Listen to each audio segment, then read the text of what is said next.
الحمد لله نستعينه ونستغفره ونؤمن بك ونتوكل عليه ونثني عليك الخير ونشكرك ولا نكفرك وإياك نعبد ولك نصلي. اللهم احفظنا من شرور أنفسنا ومن سيئات أعمالنا، فمن يهد الله فلا مضل له ومن يضلل فلا هادي له، وأشهد أن لا إله إلا الله وأشهد أن محمدا عبده ورسوله، أرسله بالحق بشيرا ونذيرا. اللهم صل على سيدنا محمد صلی اللہ علیہ وآلہ وسلم۔ پچھلے درس میں ہم اس مقام تک پہنچے تھے کہ صحابہ کرام اور اللہ کے رسول صلی اللہ علیہ وآلہ وسلم کے درمیان مشورہ طے پایا، اور وہ لوگ جو قافلے کے تعاقب میں جا رہے تھے، اب انہوں نے فیصلہ کیا کہ اب کفار مکہ کا جو لشکر مکے سے نکل گیا ہے اب اس سے ٹکرایا جائے۔ غرض سے ٹکرانے کی نیت سے جب یہ لشکر آگے بڑھا تو مقام بدر تک پہنچا، اور آپ صلی اللہ علیہ وآلہ وسلم عشاء کی نماز کے قریب بدر کے مقام پر پہنچے، اور پہنچتے ہی بدر کے جو سب سے قریب ترین پانی کا چشمہ تھا وہاں پر آپ نے نزول فرمایا اور ڈیرہ ڈالا۔ میرے مدنی کے ایک صحابی ہیں حضرت حباب بن منذر رضی اللہ تعالی عنہ، انہوں نے آپ صلی اللہ علیہ وآلہ وسلم سے دریافت کیا کہ اللہ کے رسول، کیا یہاں اترنے کا حکم آپ کو اللہ کی طرف سے ہوا ہے یا یہ کوئی جنگی حکمت عملی ہے؟ آپ صلی اللہ علیہ وآلہ وسلم نے کہا کہ یہ صرف جنگی حکمت عملی ہے۔ تو حضرت حباب بن منذر نے کہا کہ اللہ کے رسول، میری رائے کے مطابق یہ جگہ مناسب نہیں، ہمیں چاہیے کہ ہم اور آگے بڑھیں، اور وہ چشمہ جو کفار مکہ کے لشکر کے قریب ترین ہے، it is the only source and the closest source of water for them, let's go and settle down over there. وہاں چلتے ہیں، وہاں جا کر ہم بیٹھتے ہیں، تو اس سے فائدہ یہ ہوگا کہ جو قریب ترین اور only سورس آف واٹر جو کفار مکہ کے لیے ہے وہ ہمارے ہاتھ میں آ جائے گا۔ اب پانی جو ہے اس زمانے میں، کیا اس زمانے میں بھی ایک basic necessity of the life ہے، اس کے بغیر آپ زیادہ دن تو زندہ نہیں رہ سکتے، نہ زیادہ دن آپ لڑ سکتے ہیں۔ پھر انہوں نے یہ بھی کہا کہ اللہ کے رسول صلی اللہ علیہ وآلہ وسلم، جب ہم اس کے اوپر قابض ہو جائیں تو پھر ہم باقی سارے پانی کی جو سورسز ہیں نا وہ بند کر دیں، تو اب کہیں اور سے پانی ملے گا بھی نہیں بدر میں، اور قریب ترین پانی مسلمانوں کے پاس ہوگا، تو مجبوراً جو ہے وہ کفار کو گھٹنے ٹیکنے پڑیں گے۔ آپ صلی اللہ علیہ وآلہ وسلم کو ان کا یہ آئیڈیا پسند آیا، تو آپ صلی اللہ علیہ وآلہ وسلم نے حکم دیا کہ ٹھیک ہے، قریش کے لشکر سے قریب ترین جو چشمہ ہے ہم وہاں پر پڑاؤ ڈالیں گے۔ تو عشاء کے بعد آدھی رات کو صحابہ کرام نکلے، اور جلدی جلدی انہوں نے وہ جو چشمہ تھا نا اس کے اطراف حوض بنایا، اور حوض بنانے کے بعد انہوں نے جتنے باقی سارے چشمے تھے بدر کے ان کو بند کر دیا۔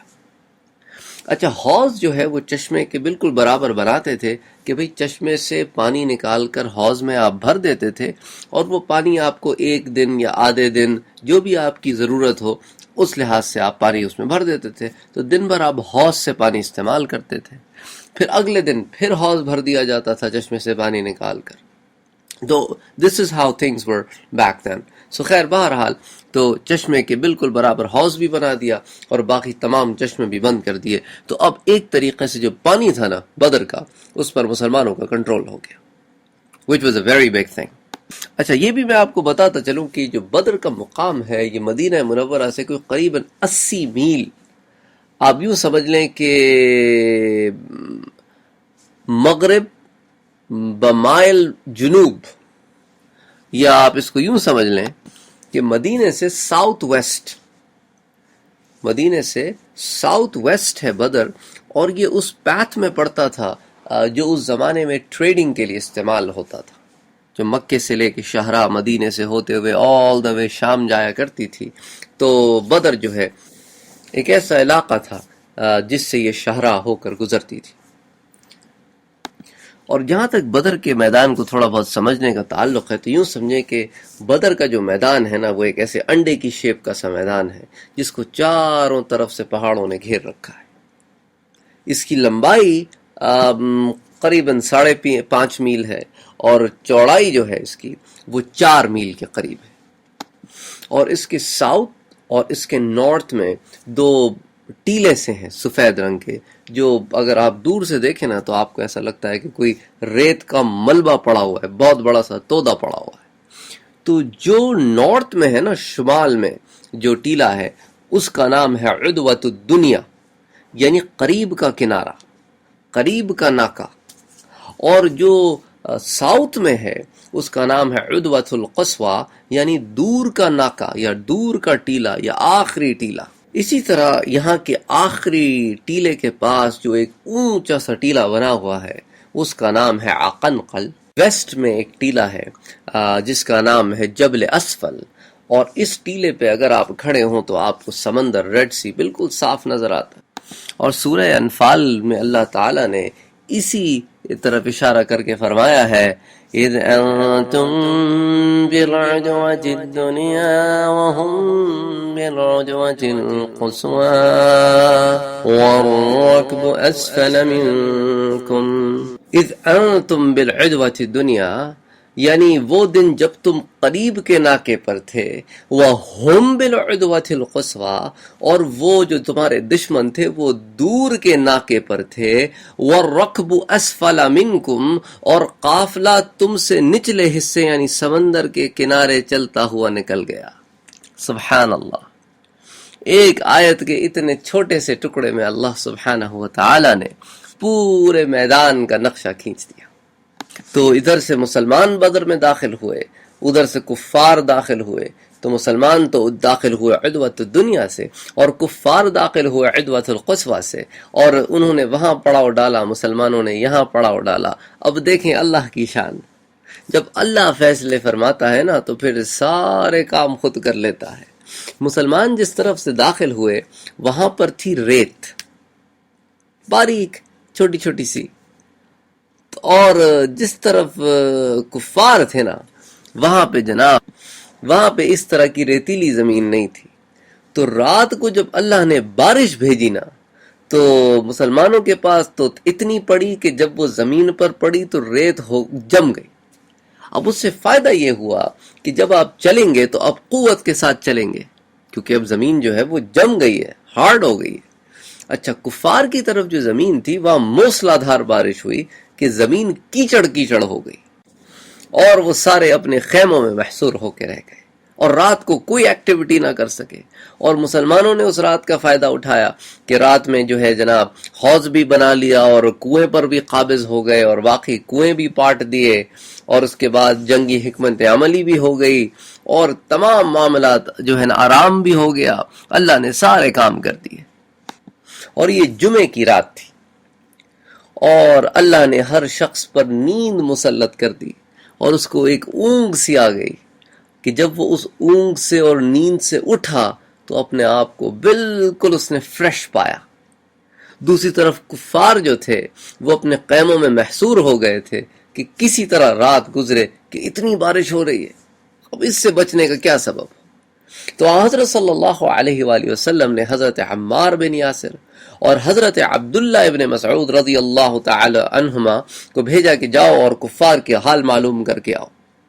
تو انہوں نے واپس آ کر بتایا کہ اللہ کے رسول وہاں تو ایسی زبردست بارش ہو رہی ہے، ایسی زبردست بارش ہو رہی ہے کہ لوگ تو پریشان ہیں۔ اور یہی وہ وقت تھا کہ حضرت صلی اللہ علیہ وآلہ وسلم نے حضرت حباب ابن منظر کے مشورے پر عمل کیا اور اس چشمے کے پاس حوض بنوایا اور باقی چشمے بند کروا دی کہ بھئی اب کفار تو آگے نہیں آئیں گے، وہ تو اپنی بارش سے ہی پریشان ہیں، تو کیوں نہ ہم اس موقع کا فائدہ اٹھائیں اور جو ہے وہ اپنی جنگی حکمت عملی کو پورا کریں۔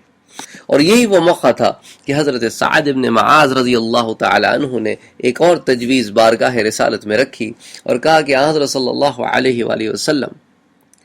ہم چاہتے ہیں کہ آپ کے لیے ایک عریش یعنی چھپر سا بنا دیں اور آپ جو ہے وہ چھپر پر آرام فرمائیں. اچھا پھر ہم کیا کریں گے کہ چھپر کے قریب ہی بالکل تیز سوار اونٹ باندھ دیں گے کہ خدا نہ خواستہ کہ ہم دشمن سے لڑ رہے ہوں اور دشمن ہم پر غالب آنا شروع ہو اور آپ کو کوئی خطرہ ہو تو آپ تو کم سے کم اونٹ پر بیٹھ کر مدینے نکل جائے نا. ہم جب تک دشمن کو روکیں گے اتنی دیر تو روک لیں گے کہ آپ آرام سے مدینے پہنچ جائیں. اور پھر ایک آدمی ہے وہ مدینے جا رہا ہے 80 میل پر, یہاں تو ان کو تعاقب کے لیے کئی لوگ بھیجنے پڑیں گے, تو کم سے کم آپ تو خیریت سے پہنچ جائیں گے. حضرت صلی اللہ علیہ وآلہ وسلم کو ان کا یہ مشورہ پسند آیا اور آپ نے عریش بھی بنوانے کا حکم دیا. اور اس عریش کے بننے کے بعد ایک طرف تو اس میں حضرت صلی اللہ علیہ وآلہ وسلم تھے اور دوسری طرف ابو بکر صدیق رضی اللہ تعالی عنہ تھے, اور کوئی تیسرا آدمی عریش کے اندر نہ تھا. اور اس کے دروازے پر حضرت سعد بن معاذ خود تلوار سجا کر پہرا دے رہے تھے. اور حضرت علی رضی اللہ تعالی عنہ فرماتے ہیں کہ اس رات ہم میں سے کوئی ایسا نہیں تھا کہ جس پر نیند نہ طاری ہوئی ہو اور اللہ نے اس کو اس بلیسنگ سے نہ نوازا ہو کہ اس نیند سے وہ تر و تازگی اختیار کرے, لیکن سوائے حضرت صلی اللہ علیہ وآلہ وسلم کہ رات بھر میں نے دیکھا کہ ایک درخت کے نیچے آپ نماز پڑھ رہے ہیں.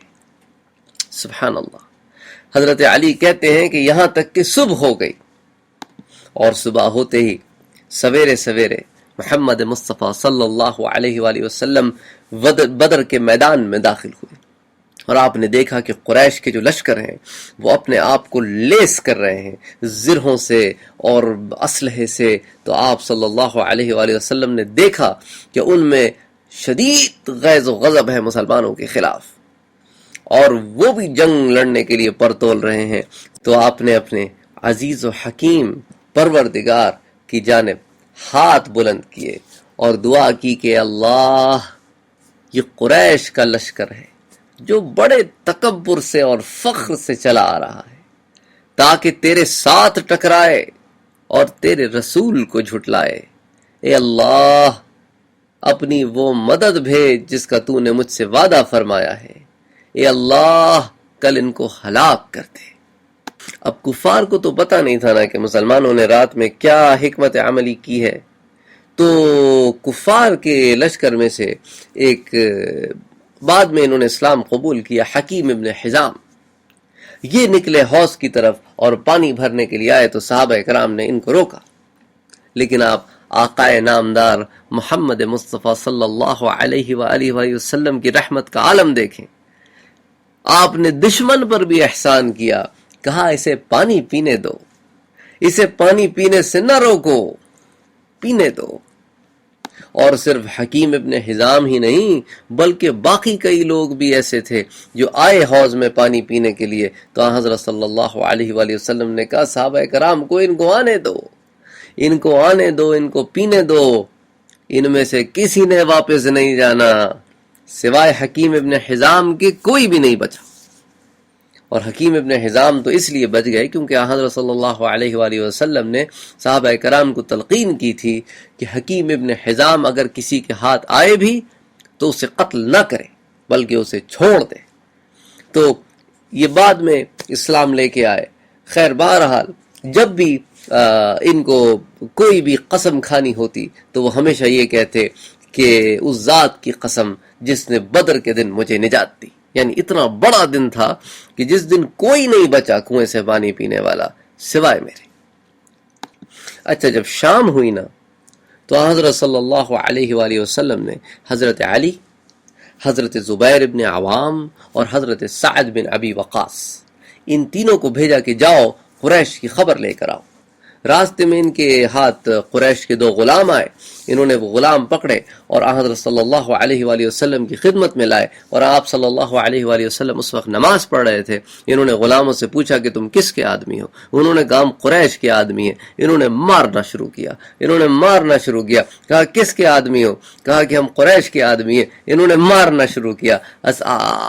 آخر کار انہوں نے کہا کہ ہم ابو سفیان کے آدمی ہیں، تو انہوں نے اسے چھوڑ دیا۔ پھر حضرت صلی اللہ علیہ وآلہ وسلم جب نماز سے فارغ ہوئے تو آپ نے کہا اللہ کے بندو عجیب غضب کرتے ہو، جب وہ سچ کہہ رہے تھے تو تم ان کو مار رہے تھے، جب انہوں نے جھوٹ بولا تو تم نے چھوڑ دیا۔ پھر آپ ان غلاموں کی طرف متوجہ ہوئے اور پوچھا کہ قریش کہاں ہے؟ تو انہوں نے کہا کہ وہ مقنقس کے ٹیلے کے پیچھے ہیں۔ پھر آپ صلی اللہ علیہ وآلہ وسلم نے پوچھا کہ بتاؤ قریش کتنے ہیں؟ انہوں نے جواب دیا تعداد تو ہمیں نہیں پتا لیکن ہیں بہت سارے۔ صلی اللہ علیہ وآلہ وسلم نے پوچھا اچھا یہ بتاؤ کہ وہ روزانہ کتنے اونٹ ذبح کرتے ہیں؟ تو انہوں نے جواب دیا کہ ایک دن 9 کرتے ہیں اور ایک دن 10 کرتے ہیں۔ جب ان کا یہ جواب سنا تو محمد مصطفیٰ صلی اللہ علیہ وآلہ وسلم کی ذہانت آپ دیکھیے، آپ نے صحابہ کی طرف رخ کیا اور کہا کہ ان کی تعداد 900 سے 1000 کے درمیان ہے۔ سبحان اللہ، سبحان اللہ۔ پھر آپ نے ان سے پوچھا اچھا بتاؤ سرداران قریش میں کون کون ہیں؟ تو انہوں نے کہا عتبہ ہے اور شیبہ ہے، یعنی یہ ربیعہ کے بیٹے تھے، عتبہ بن ربیعہ، شیبہ بن ربیعہ، ابو البختری بن ہشام ہے اور حکیم بن حزام ہے اور نوفل بن خویلد ہے اور حارث بن عامر ہے اور طعیمہ بن عدی ہے اور نظر بن الحارث ہے، زمعت بن اسود ہے، ابو جہل بن ہشام ہے، امیہ بن خلف ہے اور یہ حجاج ہے ایک، اس کے 2 بچے تھے نبیہہ اور منبع یہ ہے، اور سہیل بن عمر ہے اور عمر بن عبدود ہے۔ اور آپ صلی اللہ علیہ وآلہ وسلم نے جب یہ سارے نام سنے تو صحابہ کرام کی طرف متوجہ ہوئے اور فرمایا کہ مکے نے آج اپنے تمام جگر گوشے تمہاری طرف پھینک دیے ہیں۔ پھر آپ صلی اللہ علیہ وآلہ وسلم نے جب حال بیان کر لیا تو ان کو چھوڑ دیا۔ غرض حضرت علی رضی اللہ تعالی عنہ کے قول کی طرف آتے ہیں جو عریش سے متعلق انہوں نے فرمایا کہ جب عریش بنا تھا تو اس میں حضرت صلی اللہ علیہ وآلہ وسلم تھے اور حضرت ابو بکر تھے، جیسا کہ میں آپ سے پہلے عرض کر چکا ہوں۔ تو حضرت علی روایت کرتے ہیں کہ حضرت صلی اللہ علیہ وآلہ وسلم نے صحابہ کرام سے فرمایا کہ بتلاؤ سب سے زیادہ بہادر شخص کون ہے؟ صحابہ نے کیا یا رسول اللہ آپ ہیں۔ آپ نے فرمایا کہ سب سے بہادر شخص ابو بکر ہے۔ حضرت علی نے جب یہ حدیث بیان کی تو لوگوں کی کلیئرٹی کے لیے، تاکہ لوگ یہ بات سمجھ جائیں، انہوں نے پھر اس بدر کے واقعے کی طرف اشارہ کیا۔ انہوں نے کہا کہ جب ہم نے حضرت کے لیے وہ چھپر بنا دیا تو ہم نے آپس میں کہا کہ حضرت صلی اللہ علیہ وآلہ وسلم کے پاس کون شخص رہے گا تاکہ جب مشرکوں میں سے کوئی شخص آپ کے قریب آئے تو قریب نہ آ سکے۔ تو حضرت علی کہتے ہیں خدا کی قسم واللہ یہ سن کر کوئی آگے نہ بڑھا ماں سوائے ابو بکر رضی اللہ تعالی عنہ۔ وہ آگے بڑھے اور حضرت کے سر مبارک پر اپنی تلوار کا سایہ کر کے کہنے لگے جو شخص بھی حضرت کی طرف آنے کی جرت کرے گا اسے پہلے اس تلوار سے نمٹنا ہوگا۔ اسی لیے حضرت صلی اللہ علیہ وآلہ وسلم نے حضرت ابو بکر کو سب سے زیادہ بہادر شخص قرار دیا، اور یہ بات بدر کی جنگ شروع ہونے سے پہلے کی ہے۔ جب جنگ شروع ہو گئی تو حضرت علی خود چھپر کے دروازے پہ نگہبانی کے فرائض انجام دے رہے تھے، اور وہیں چھپر کے دروازے کے پاس حضرت ابو بکر اور حضرت سعد بن معاذ انصاریوں کے ایک دستے کے ساتھ حضرت صلی اللہ علیہ وآلہ وسلم کی حفاظت کے لیے تعینات تھے۔ غرض حضرت صلی اللہ علیہ وآلہ وسلم نے اپنے لشکر کی ترتیب فرمائی، آپ میدان جنگ میں تشریف لے گئے، اور آپ صلی اللہ علیہ وآلہ وسلم نے میدان بدر میں نشاندہی کر کے بتایا کہ سنو میرے صحابہ، یہاں پر فلاں قتل ہوگا، یہاں پر فلاں قتل ہوگا، یہاں پر فلاں قتل ہوگا انشاءاللہ۔ اور صحابہ کرام کہتے ہیں ہم نے وہیں سے اس شخص کی لاش اٹھائی جہاں جہاں میرے مدنی نے اشارہ کر کے بتایا تھا۔ حضرت صلی اللہ علیہ وآلہ وسلم نے ایک درخت کی جڑ کے پاس ساری رات گزاری اللہ کی عبادت میں، اور یہی وہ بات تھی جو حضرت علی رضی اللہ تعالی عنہ کا قول میں نے آپ کے سامنے پہلے نقل کیا۔ اچھا یہ تو مسلمانوں کے کیمپ کا حال تھا، اب ادھر کفار کے کیمپ کا حال سنیں۔ اچھا آپ صلی اللہ علیہ وآلہ وسلم کے شجرہ نسب کے بارے میں ہم شروع کے حلوق میں پڑھ چکے ہیں کہ آپ صلی اللہ علیہ وآلہ وسلم کے والد کا نام تھا عبداللہ، آپ کے دادا کا نام تھا عبد المطلب، ایکچولی نام تھا شیبہ، لیکن عبد المطلب کے نام سے مشہور ہوئے کہ ان کے چچا مطلب ان کو لے کر آئے تھے مدینے سے مکہ جب ان کے والد ہاشم کا انتقال ہو گیا تھا، اور چونکہ عبد المطلب کی ماں مدینے کی تھی تو اسی لیے وہ مدینے ہی میں تھے، اور مطلب جو ہے پھر ان کو مدینے سے مکے لے کر آئے۔ تفصیل کے لیے آپ شروع کے دروس دیکھ سکتے ہیں۔ اچھا مطلب اور ہاشم یہ دونوں بیٹے تھے عبد مناف کے،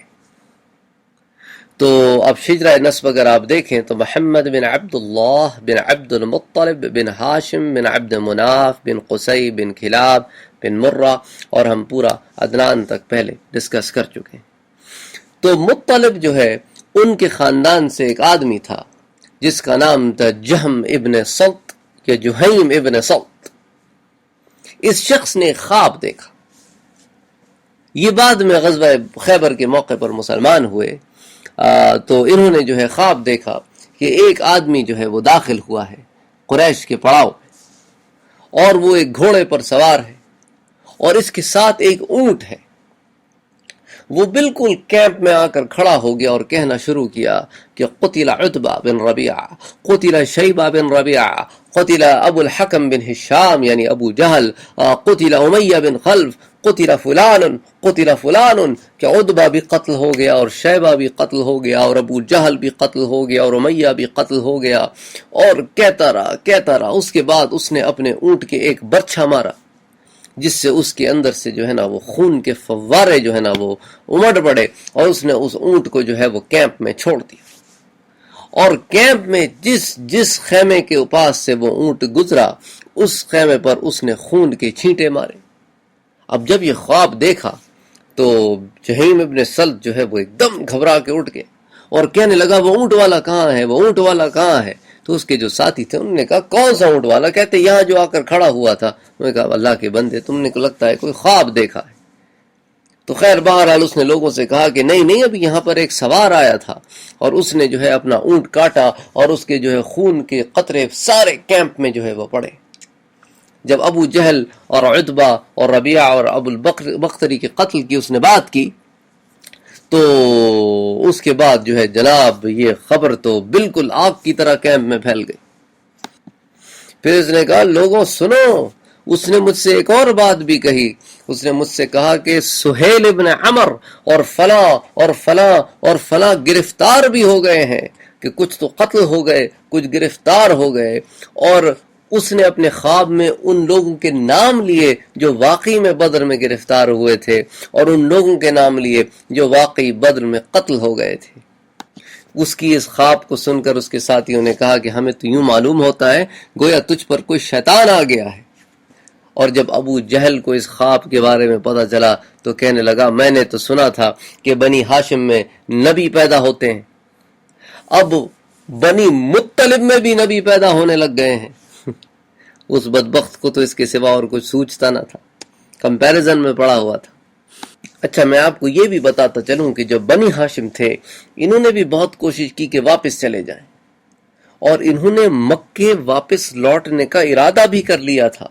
لیکن ابو جہل نے اور کمپنی نے اس بات کو میک شور کیا کہ یہ واپس مکے نہ جائیں، بلکہ انہوں نے لوگوں پر شدید دباؤ ڈالا کہ خبردار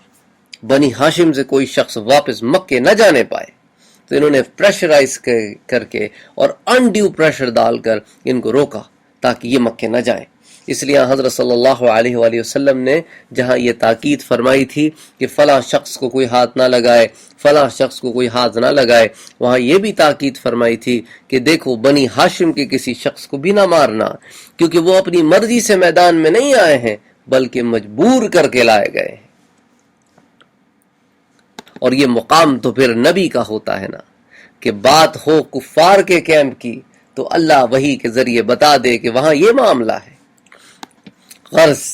جب وہ صبح ہوئی جس دن بدر کا مقابلہ ہونا تھا تو حضرت صلی اللہ علیہ وآلہ وسلم نے اعلان فرمایا کہ لوگوں نماز کے لیے تیار ہو جاؤ. پھر آپ صلی اللہ علیہ وآلہ وسلم نے لوگوں کو نماز پڑھائی. اس کے بعد آپ صلی اللہ علیہ وآلہ وسلم نے لوگوں کو جنگ کے لیے ابھارا. آپ نے اللہ کی حمد و ثنا بیان فرمائی اور کہا اس کے بعد اما بعد میں تمہیں ایسی بات کے لیے ابھارتا ہوں جس کے لیے تمہیں اللہ نے ابھارا ہے. پھر آپ صلی اللہ علیہ وآلہ وسلم نے فرمایا کہ تنگی اور سختی کے موقعوں پر صبر کرنے سے اللہ تمام تکلیفوں سے بچا لیتا ہے اور تمام غموں سے نجات عطا فرماتا ہے. غرض یہاں تک تو وہ حالات پیش آئے کہ بدر میں پہنچ کر مسلمانوں نے اپنا پڑاؤ ڈالا اور حکمت عملی فرمائی. انشاءاللہ اگلے درس میں پھر ہم اس واقعے کی طرف جائیں گے کہ میدان بدر میں کیا ہوا. وما علینا الا البلاغ. اللہم صلی علی سیدنا محمد صلی اللہ علیہ وآلہ وسلم.